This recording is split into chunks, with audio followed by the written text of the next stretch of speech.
Donnie, is it good? Mm-hmm. Very good. Steps over here.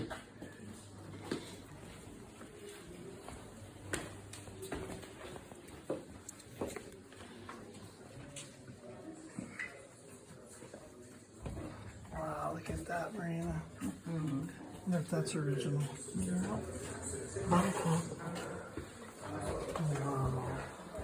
I remember the smell. Oh, look at this. You like that smell? This is beautiful. And we're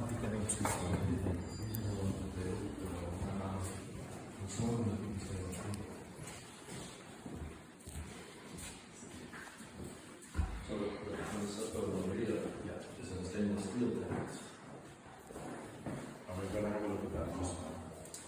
So we'll wait for a few more people. So I wanted to pause in here briefly because this is one of our, how to say, one wine that I'm particularly proud of, really. Fattoressa Maddalena. This is when we vinify and we age Fattoressa Maddalena. So it's the second white wine that we saw. White wine vinifies beautifully at 18 degrees Celsius. If you go much over that, it starts to develop an aroma that you simply can't get rid of. So temperature critically important.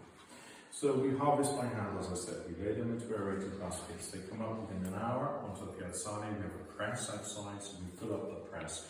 It can take around 4 to 5 hours to fill up the press with grapes. Now, bearing in mind it's 30, 35 degrees in Celsius outside. So every time we fill up the press, we pour dry ice over the top to keep the temperature down to prevent the grapes from fermenting. And that's critically important for us. So we don't want fermented grapes, because if it starts to ferment, it's going to create an odour that we don't want. We extract the juice. We pump that juice into a tank set at 13 degrees Celsius. I'm sorry, I've forgotten what these are in Fahrenheit. So if anyone wants to do a quick calculation, feel free. And that, then we do what we call a clarification process. So we allow any sediment to go down to the bottom. The following day, I'll take 15% of that juice, put it into another tank set at 16 degrees Celsius. I'll introduce some yeast, get that process going. Normally by the day after, that's got started its fermentation, so we put the remaining juice, the 85%, into that 15%, so the whole quantity starts then its fermentation. Once it's got to a certain point, normally about 2 to 3 days later, we then pump that juice, which we'll probably do tomorrow, into these oak barrels where it will continue its fermentation at 18 degrees Celsius for another around 10 to 12 days. That machine up here sets the temperature down to 10 degrees Celsius in this room, so tonight I'll probably set it to 10 degrees Celsius, so ultra cool. So it allows me then to maintain the juice at no more than 18 degrees Celsius as it ferments, remembering that it can produce gas, it can produce heat as it ferments, so keeping the temperature down is really, really important. When I first started doing that wine, I just literally did 2 barrels. 1,300 bottles, and I didn't have this machine, I didn't have this environment. It was just a little garage essentially. So I was using dry ice every single day to keep the temperature down. And I remember one day putting 200 kilos of dry ice in 3 barrels just to keep the temperature down. It was incredible. It was a horrible job. So then word of mouth got out, you know, that Cosignano is making this interesting white wine. Easier to find a good red wine in Tuscany, but to find a good white wine in Tuscany is a little bit more difficult. The culture is kind of born out of the climate, the heat, the soil that we have here in Tuscany. So to get a good white wine is a little bit more difficult in Tuscany. You have to go a little bit further north in Italy to get those really fresher wines.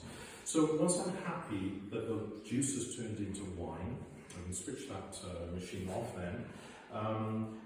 And I let the wine rest for 2 days. So I've taken the temperature in the morning and evening, plus sugar content morning and evening, to make sure that it's vinifying consistently, nothing untoward is happening.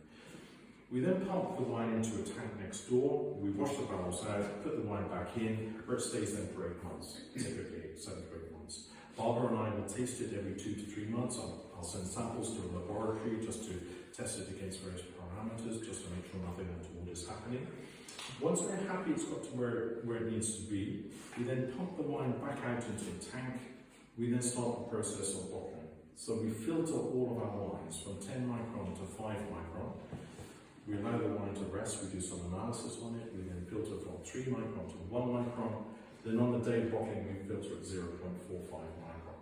So all of our wines are heavily filtered. So 5, 10, 15, 20 years time, so with our reds, you won't find sediment in the bottom of those bottles. We're making fine quality wines for aging rather than kind of young, fresh ones we're drinking right now.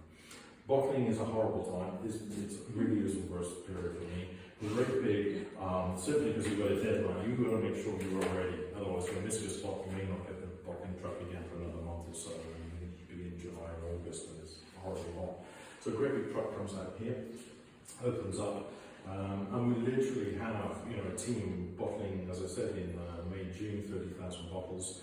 And we've got a team, and there's, it's no point, I just want to take a cigarette break, or I need to take a break. We've got thousands of bottles coming off, and a couple of teams, stacking them and so on. But it's all part of fun, I suppose.